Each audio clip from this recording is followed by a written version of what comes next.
बादशाह की कहानी एक अमर रचना है। कुछ लोगों की किस्मत और समृद्धि की कहानी का प्रतिनिधित्व करती है। बादशाहों की कहानियां दुनिया भर में व बेनकालविन और सटलून में होती हैं। ये एक आमतौर पर एक बादशाह की कहानी का एक सिरिल अदारा दिया गया है। एक वक्त की बात है। एक प्राचीन वक्त में एक देश में एक महान बादशाह राज कर रहे हैं। इनका नाम राजा विक्रमादित्य था। इनका साम्राज्य समृद्ध और शांतिमान था। राजा विक्रमादित्य को इसके न्याय और सत्य के लिए प्रसिद्ध किया गया था।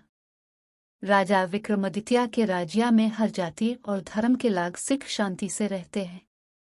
इनका एक मूल मंत्र था, सर्वे भूतो सीखना, जो हर व्यक्ति के सुख और समृद्धि की प्रशंसा करता था। एक दिन एक गरीब ब्राह्मण राजा के दरबार में आया और बड़ी किथनिया से कारोबार की आबरू हुई थी।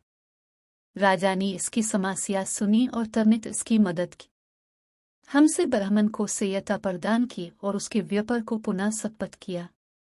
क्या तारा राजा विक्रमादित्य ने अपने प्रजाजनों की समस्या का समाधान किया और उनकी समृद्धि और सुख में सुधार किया।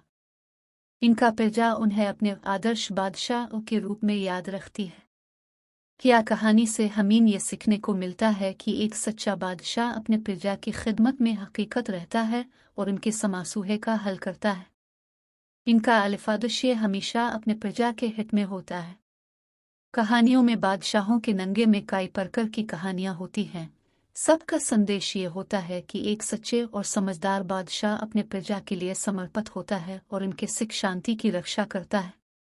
ये कहानी एक कल्पना का उदाहरण है और किसी विशेष बादशाह की कहानी का प्रतिनिधित्व नहीं करती है।